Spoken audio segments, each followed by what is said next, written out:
KPK menetapkan Menteri Sosial Juliari Batubara sebagai pejabat pembuat komitmen Kemensos serta dua pihak swasta sebagai tersangka kasus dugaan korupsi dan bantuan sosial COVID-19.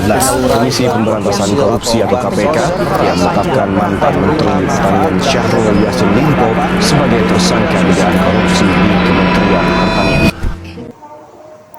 Korupsi adalah salah satu faktor penyebab utama penghambat kemajuan di Indonesia. Assalamualaikum warahmatullahi wabarakatuh. Salam, Om Swastiastu, Namo Buddhaya, dan salam kebajikan. Perkenalkan, nama saya Salsa Nabila Mile dengan NIM 921424084 dari kelas Akuntansi C, Program Studi S1 Akuntansi, Fakultas Ekonomi dan Bisnis, Universitas Negeri Gorontalo. Video ini saya buat untuk memenuhi nilai ujian akhir semester pada mata kuliah Pancasila dengan dosen pengampu yang terhormat Bapak Roni Lukum, SPD, MSc. Tema yang saya ambil kali ini yaitu materi tentang faktor-faktor penyebab korupsi dan dampak korupsi pada investasi dan juga pertumbuhan ekonomi di Indonesia.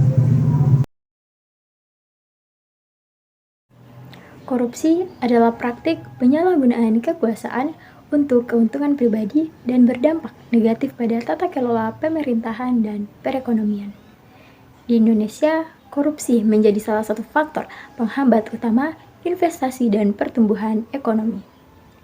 Dalam konteks globalisasi, praktik korupsi juga membuat negara kehilangan daya saing di mata investor. Korupsi di Indonesia merupakan masalah yang kompleks dan dipengaruhi oleh berbagai faktor. Beberapa faktor utama yang menyebabkan tingginya tingkat korupsi di Indonesia. Yang pertama yaitu tingkat kemiskinan dan kesenjangan sosial. Yang mana kemiskinan yang masih meluas di Indonesia menjadi salah satu faktor yang memicu praktik korupsi. Dalam kondisi ekonomi yang sulit, beberapa individu atau kelompok yang memiliki kekuasaan cenderung memanfaatkan posisi mereka untuk memperkaya diri sendiri. Ketimpangan sosial yang terjadi antara si kaya dan si miskin juga menciptakan kesenjangan yang memicu ketidakadilan dan ketimpangan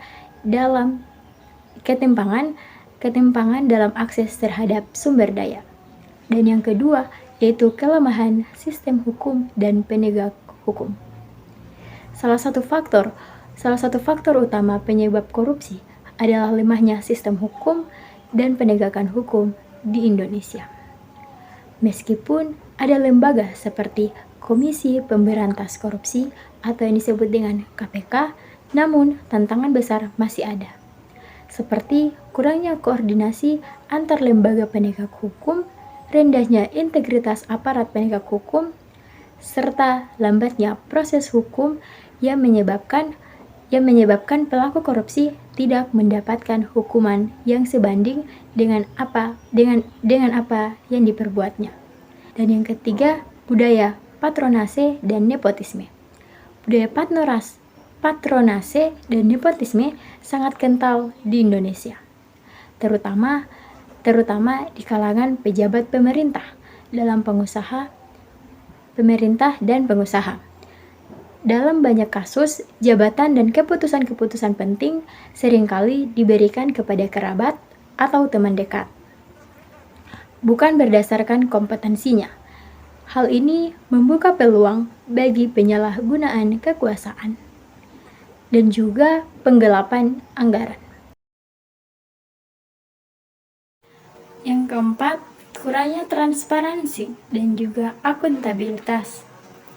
Dalam beberapa sektor, pengelolaan anggaran negara dan proyek-proyek pemerintah masih kurang transparan.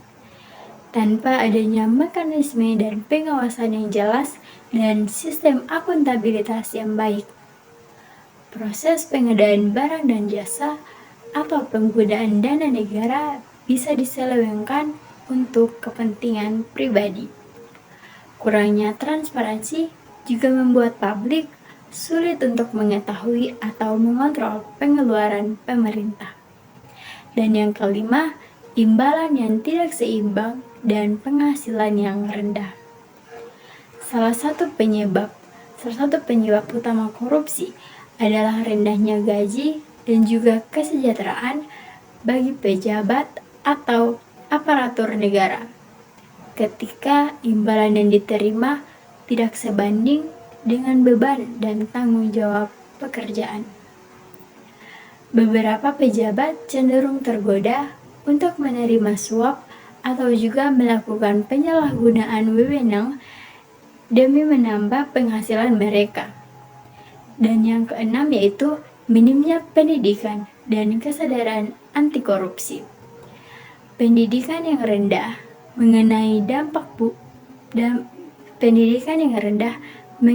dampak buruk korupsi juga merupakan faktor yang mempengaruhi budaya korupsi di Indonesia. Banyak individu yang tidak sepenuhnya memahami konsekuensi dari tindakan korupsi, baik itu terhadap negara maupun masyarakat. Tanpa adanya kesadaran yang tinggi mengenai pentingnya integritas dan moralitas dalam menjalankan tugas, korupsi akan terus berkembang. Dan yang ketujuh yaitu ketergantungan pada proses politik dan pemilihan umum. Sistem politik sangat bergantung pada dana besar dalam proses pemilu, menciptakan celah bagi praktik korupsi. Banyak pejabat yang merasa perlu mengumpulkan dana dalam jumlah yang besar untuk memenangkan pemilu, yang seringkali diperoleh dengan cara yang tidak sah, seperti melakukan suap kepada pemilih atau penggunaan kekuasaan yang meraih keuntungan pribadi. Dan yang kedelapan yaitu kurangnya pengawasan dari masyarakat. Masyarakat yang aktif dalam mengawasi kinerja pemerintah dan juga lembaga negara menjadi faktor penyebab korupsi. Ketidakpedulian masyarakat terhadap isu-isu korupsi atau ketidakmampuan untuk melaporkan praktik-praktik tersebut membuat pelaku korupsi merasa aman dan juga tidak takut dihukum. Dampak korupsi pada pertumbuhan ekonomi. Yang pertama yaitu efisiensi ekonomi yang menurun. Korupsi memicu efisiensi dalam alokasi sumber daya. Anggaran yang seharusnya digunakan untuk pembangunan seringkali dialihkan ke pihak-pihak yang tidak berhak. Contohnya yaitu korupsi dalam dana desa. Korupsi dalam dana desa ini telah menyebabkan pembangunan infrastruktur pedesaan terhambat. Dan kemudian yang kedua yaitu kerugian fiskal. Korupsi menggerus penerimaan negara melalui penggelapan pajak dan markup anggaran. Hal ini mengurangi kemampuan pemerintah untuk membiayai proyek pembangunan. Contohnya itu dalam kasus Gayus Tambunan pada tahun 2010, yang mana dalam kasus tersebut menunjukkan bagaimana penggelapan pajak oleh para pejabat pajak yang merugikan negara hingga miliaran rupiah. Dan yang ketiga itu ketimpangan ekonomi. Korupsi memperparah ketimpangan sosial ekonomi karena kekayaan hanya terkonsentrasi pada segelintir elit yang korup, sementara para rakyat kecil tidak mendapatkan manfaat dari pertumbuhan ekonomi.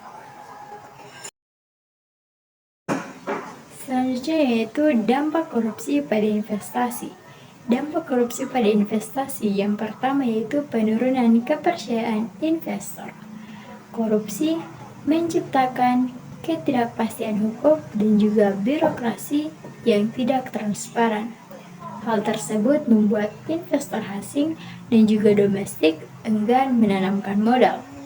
Contohnya yaitu dalam laporan Bank Dunia.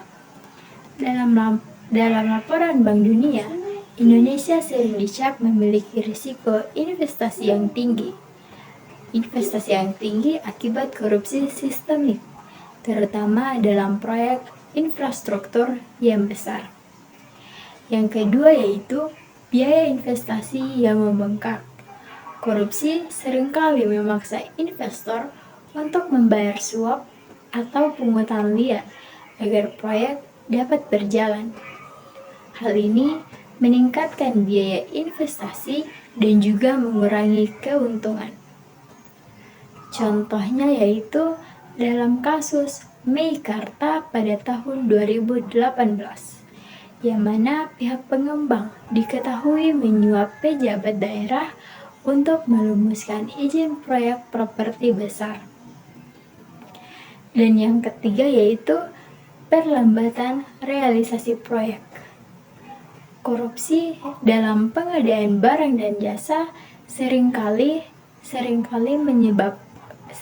menyebabkan proyek-proyek strategis mengalami penundaan atau pengerjaan yang tidak optimal. Contohnya yaitu pada skandal korupsi dalam proyek Hambalang yang menyebabkan proyek mangkrak dan kerugian besar bagi negara. Selanjutnya yaitu contoh kasus korupsi yang berdampak pada investasi dan ekonomi di Indonesia. Contoh kasus korupsi yang pertama yaitu kasus proyek EKTP pada tahun 2011 sampai dengan 2017, yang mana penyalahgunaan anggaran proyek kartu identitas elektronik menyebabkan kerugian negara sebesar 2,3 triliun. Dampaknya yaitu proyek strategi ini gagal mencapai target waktu dan kualitas, yang mana mengurangi efisiensi layanan publik serta mengurangi kepercayaan investor pada transparansi Indonesia. Dan kasus yang kedua yaitu kasus PLTU Riau pada tahun 2019, yaitu pemberian suap dalam pengadaan proyek pembangkit listrik. Dampaknya itu investor asing menyoroti korupsi ini sebagai bukti lemahnya tata kelola proyek energi di Indonesia yang menjadi penghambat bagi investasi di sektor energi. Dan yang ketiga yaitu korupsi dana otonomi. Korupsi dana otonomi pada kasus Papua tahun 2022, yang mana penyelewengan dana otonomi khusus untuk pembangunan daerah, dan dampaknya itu pertumbuhan ekonomi di wilayah Papua terganggu karena dana yang seharusnya digunakan untuk infrastruktur dan pelayanan publik tidak terserap secara optimal. Korupsi adalah musuh kita bersama. Ibarat virus, korupsi juga tersebar di mana-mana. Wabah di seluruh penjuru menggerogoti negeri. Korupsi terjadi karena cinta materi. Tindakan korupsi seringkali melibatkan hubungan keluarga, anak, dan istri karena kebiasaan keluarga yang tidak peduli dari mana asal penghasilan sehari-hari. Karena itu, keluarga punya pengaruh besar untuk mencegah korupsi dari akar. Di balik keluarga yang terhormat, ada anggota keluarga yang hebat, yang selalu mengingatkan sumber pendapatan dan menjaga makna kebahagiaan dengan kesederhanaan. Jangan sampai terlambat hingga semuanya menjadi kiamat. Ditangkap penegak hukum, penghuni rumah tahanan bertahun-tahun tidak pulang. Melihat keluarga dari kejauhan, rasa sesal yang berkepanjangan. Karena itu, mulai cegah korupsi sejak dini dari rumah kita sendiri. Kita bisa mencegah korupsi dari keluarga kita sendiri. Dan kesimpulan yang dapat kita ambil dari materi ini adalah korupsi adalah penghambat signifikan bagi investasi dan pertumbuhan ekonomi di Indonesia. Dampaknya yaitu mencangkup penurunan kepercayaan investor, efisiensi ekonomi yang buruk, dan juga ketimpangan sosial yang semakin dalam. Upaya pemberantasan korupsi harus dilakukan secara holistik melalui penegakan hukum, transparansi, dan juga partisipasi masyarakat. Sekian dari saya. Wabillahi taufiq wal hidayah. Wassalamualaikum warahmatullahi wabarakatuh.